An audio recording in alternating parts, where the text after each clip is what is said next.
अस्सलामुअलैकुम। GNM kitchen में आप सबको खुशामदीद।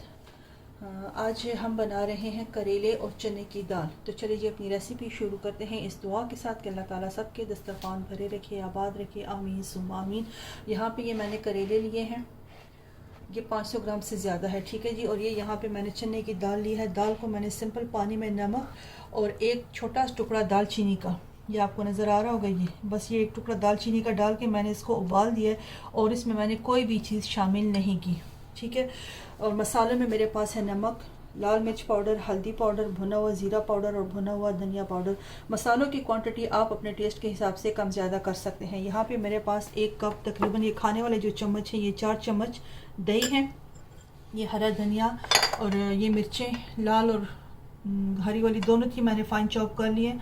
इसमें से मैं आधी शामिल करूँगी, जितनी मुझे ज़रूरत होगी उतनी मैं इस्तेमाल करूँगी। यहाँ पे मेरे पास कैन वाले टमाटर है, चॉप टमाटर, मैं कैन वाले टमाटर इस्तेमाल कर रही हूँ। अगर आपके पास फ्रेश है तो आप फ्रेश इस्तेमाल करें।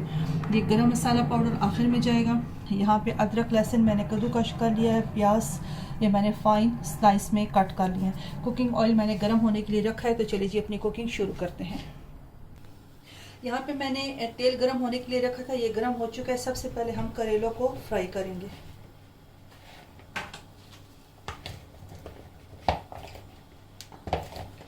तेल गरम होता है तो इसलिए अपना बहुत ख्याल रखिएगा। बिस्मिल्लाहिर्रहमानिर्रहीम।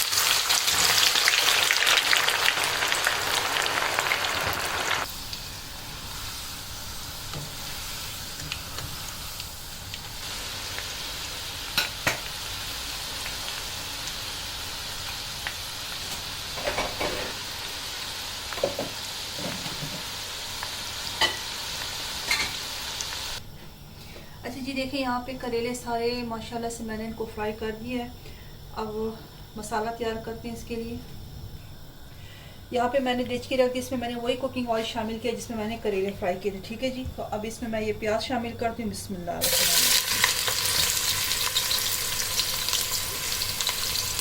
प्याज जो है तो मैं आधा ये ताज़ा वाला इस्तेमाल करूँगी और आधा मैं इसमें, मेरे पास फ्रोज़न प्याज पड़ा है, आधा मैं ये इस्तेमाल करूँगी।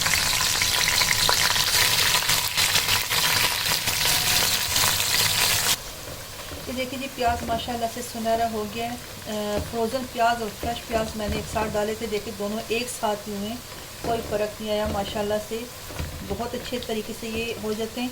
अब इसमें ये अदरक लहसुन डाल दूँगी और साथ ही ये खड़े मसाले मैंने आपको नहीं दिखाए। खड़े मसाले ये मेरे पास, एक मैंने ये बादियान का जो फूल होता है बस उसका बिल्कुल आधा मैंने ये लिया, एक बड़ी इलायची ली और ज़ीरा, ये भी साथ ही शामिल करके उनको थोड़ा सा भूनूंगी 2-3 मिनट के लिए कि इसका ये कच्चापन ख़त्म हो जाए। उसकी अपनी एक अच्छी सी खुशबू जब आना शुरू हो जाएगी फिर इसमें हम मसाले शामिल करेंगे। अदरक लहसुन माशाल्लाह से बहुत अच्छी सी उसकी खुशबू आनी शुरू हो गई है। अब इस स्टेज में मैं इसमें ये सारे मसाले शामिल कर दूँगी। इनको फ्यू सेकंड्स के लिए मैं भूनूंगी और फिर इसमें मैं पानी शामिल कर दूँगी। पानी डाल के मैंने मसाले को अच्छे से भून लिया। ये थोड़ी सी अब इसमें मैं मिर्चें शामिल कर दूँगी। और यहाँ पे ये एक अदद मैंने छोटा सा करेला लेके उसको मैंने वॉश करके इसमें से कद्दूकश कर दिया था। ये पूरा करेला मैंने इसमें से इसको कद्दूकश कर दिया। ये इसको मैं इसी तरह इस मसाले में शामिल करूँगी और इसके साथ मैं इसको भूनूँगी। जिस करेले को मैंने कद्दूकश करके इस मसाले में डाला था उसको मैंने इस मसाले के साथ अच्छी तरह भून के इसको 3 मिनट के लिए मैंने कवर करके रख दिया था ताकि उसका अपना कच्चापन ख़त्म हो जाए। अब इस स्टेज में मैं इसमें टमाटर शामिल कर दूँगी। अगर आपके पास ताज़ा टमाटर है तो आप 2 से 3 अदर टमाटर इसमें शामिल कर सकते हैं। मसालों की चीज़ों की क्वांटिटी आप अपने टेस्ट के हिसाब से कम ज़्यादा करें।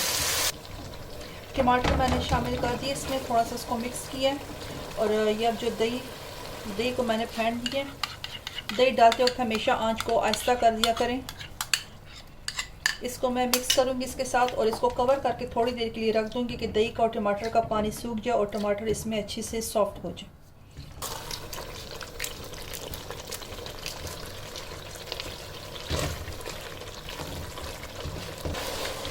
देखिए कि मसाला माशाल्लाह से बहुत अच्छे से भुन चुका है, आप देख सकते हैं। ये देखिए अब इसमें मैं ये करेले और दाल ये शामिल कर दूंगी।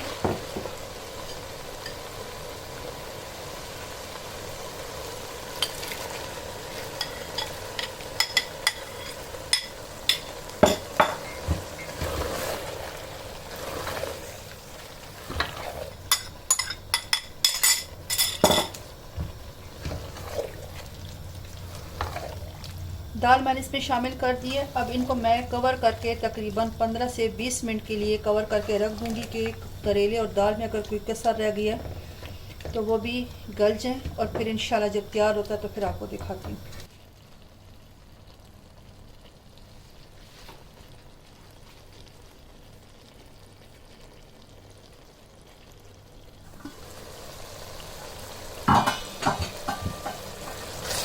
जी देखिए माशाल्लाह से सारा मसाला अच्छे से भून चुका है, करेले और दाल भी नरम हो चुके हैं, तेल सेपरेट हो गया इसका। अब इसमें मैं थोड़ी सी ये हरा धनिया शामिल कर दूँगी, आखिर में थोड़ा सा गरम मसाला शामिल कर दूँगी, और ये थोड़ी सी हरी मिर्ची, इसको शामिल करके मिक्स कर लूँगी। 3 मिनट के लिए फिर कवर करके रखूँगी। अच्छा, कुछ लोग जो तो करेले मीठे खाते हैं, लेकिन हमारे घर में कोई भी मीठे करेले खाना पसंद नहीं करता, तो इसलिए मैं करेलों को सिंपली धो के, तो इनको मैं उसको बस इसी तरह सिंपल धो के उसको काट के पका लेती हूँ। कुछ लोग इसको नमक लगा के भी रखते हैं ताकि उसकी कड़वाहट सारी ख़त्म हो जाए, लेकिन मैं कड़वाहट उसकी नहीं निकालती, मैं इसी तरह उसको धो के काट के पका लेती हूँ। अगर आपने मीठे करेले खाने तो पहले काट के उसको नमक लगा के थोड़ी देर के लिए उसको छोड़ दें, फिर अच्छी तरह से उसको वॉश करके फिर उसको पकाएं। ये जी माशाल्लाह माशाल्लाह मज़ेदार चने की दाल और करेले बन के तैयार हो चुके हैं। इसके ऊपर मैं अब हरा धनिया डाल रही हूँ।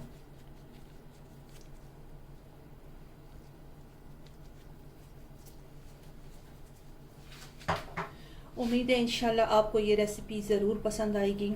आप इसको हमारे इस तरीके से बना के ट्राई करें, ये ज़रूर इंशाल्लाह आपको पसंद आएगी। अगर वीडियो पसंद आए तो आप इसको लाइक कर दें, फैमिली में फ्रेंड में इसको शेयर करें, और JNM किचन को सब्सक्राइब कर दें। लेकिन लाइक करना बिल्कुल भी ना भूलें, लाइक ज़रूर कर दिया करें, आपके लाइक करने से हमारी हौसला अफजाई होती है। और अपने कमेंट्स भी हमें दें। तो चलिए जी इंशाल्लाह मिलते हैं फिर किसी नई रेसिपी के साथ। तब तक अल्लाह हाफिज़, खुश रहें, आबाद रहें, आमीन सुम्मा आमीन।